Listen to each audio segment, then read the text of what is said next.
My friends, I'm not given to wild, unsupported statements. Hello and welcome to True Crime Rocket Science, the most authentic voice in true crime.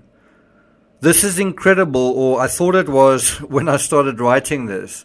As early as November 14th, Monday, just one day after the 4 students were murdered in Moscow, Idaho, a white vehicle was found, in the words of Fox News, zooming by around the time of the murders. The camera is situated just 0.3 miles from the murder scene. It looks like this. Within 24 to 36 hours after the Reolink camera recorded the white vehicle passing by Taylor Avenue, which is at the bottom of Linda Lane, detectives had already seized the footage from the landlord.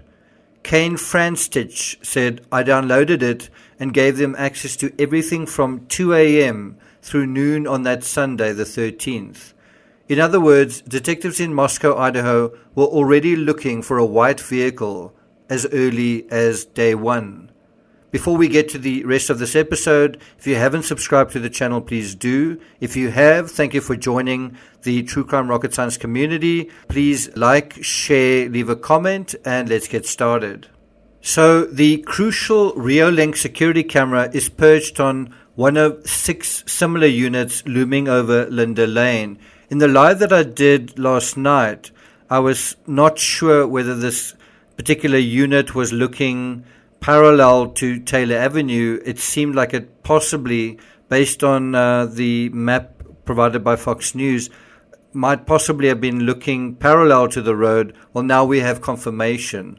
It was looking perpendicularly down to Taylor Avenue, in other words, down along Linda Lane. So as you can see in the Google Earth and Google Maps footage, the camera is attached to a wooden pillar under the rafters on one of the only units actually oriented down Linda Lane, as I said, facing Taylor Avenue. It's this view from this apartment. Fox News have actually removed the number of the apartment complex in their article, but it's pretty clear where this is. In the Watts case, we learned about Vivint. In this case, we're finding out more about Reolink, a different security system. These $60 cameras are equipped with Wi-Fi smart detection, which means they pick up people and vehicles, have night vision up to 100 feet, and also record audio. What this means, what we know now, is that the cops knew about a white vehicle since day one, and about 6 days later they were on the scene measuring tire marks. But here's the rub. This is why what I thought was incredible news in this article actually turns out to be maybe a bit frustrating. According to Fox News, quote, "It's still unclear if the white car in Franstich's footage is the same Hyundai Elantra police are trying to track down. Investigators are looking at it along with other things we've received from the public." That's according to Moscow police spokeswoman Robbie Johnson. That's what she told Fox News Digital.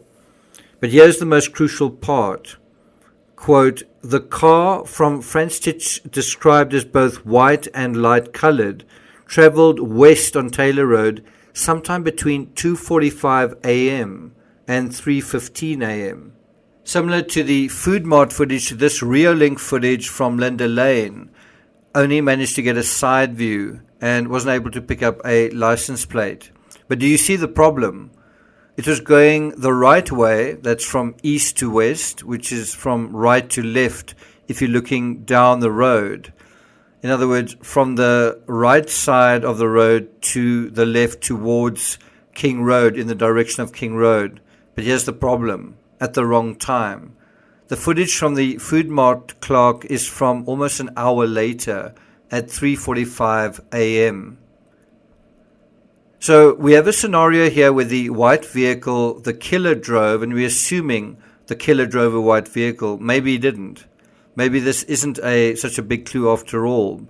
But if it is, he arrived at the house close to 3 a.m. or closer to 4 a.m., unless the killer drove by twice, or the white vehicles are 2 different vehicles. We have a situation here where we can't say for sure whether the crime happened at 3 a.m. or closer to 4 a.m. What does seem clear is that the cops are fixated and focused not just on any white vehicles, but a white Hyundai Elantra model 2011 to 2013. In fact, as we covered during yesterday's live, Ali are going through 22,000 registered Elantras, which are on their system, and that suggests they have maybe access to addresses and will soon be knocking on doors. This is a strange case, isn't it? As soon as it seems you've taken a step forward, you seem to end up 2 steps back. It's just come out on Fox News that Ali have been asking for CCTV related to the quadruple homicide as far as 24 miles east. East is the side of town where the Food Mart clerk snagged the vehicle.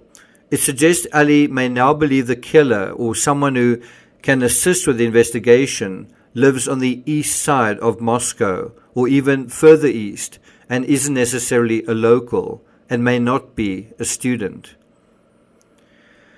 This is a strange case involving open doors, a house on a hill filled with so many Rapunzels, sparkling silver chariots, and then fuzzy old white ones.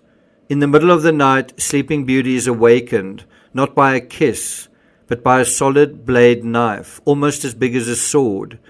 And so the soft petals and delicate futures of 4 bright stars are reduced to blood and ash. Fairy tales and nightmares, and whoever did this is still out there. So I'm not going to take it further than that, but I do want to mention that I wanted to deal with some questions SM Kowalinsky posed during yesterday's live. Do you remember I couldn't find those questions? Well, I have since found them. And he was thinking that something that happened some distance away very recently could be related to this case. And so he had a couple of questions, and these are them. Number 1, law enforcement has told the press that a student shot dead today, 8 minutes from Moscow, is unrelated to the murders. Now, I don't know if that's a typo, but he talks about a student shot dead today. And as far as I know, it was the person actually wasn't a student. Subsequent to this, a Facebook group has deleted a police composite sketch of a Moscow unsolved essay, which looked identical to him. He lived in Moscow, 0.8 miles from the murder scene. He worked at the University of Idaho. He was ex-military. People Googled his address and found images of a white sedan. I kind of wanted to deal with this directly with SM Kowalinsky, but was unable to really find him. But the bottom line is this particular individual was ruled out within minutes of being shot and killed by law enforcement in a neighboring town. I think something like 10 minutes drive away in Pullman, Washington. And so SM Kowalinsky was asking, shouldn't that individual at least have some investigation? Should he have been dismissed out of hand as so quickly in terms of this investigation? So those are those questions and comments from SM Kowalinsky. If you've got any other comments yourselves, questions yourselves, I would love to deal with them in lives that sort of come up as well. So leave your questions and sort of things that don't make sense to you in the comments, and I will select a couple of those and deal with them in the next live. Thank you for listening, and I'll see you guys next time.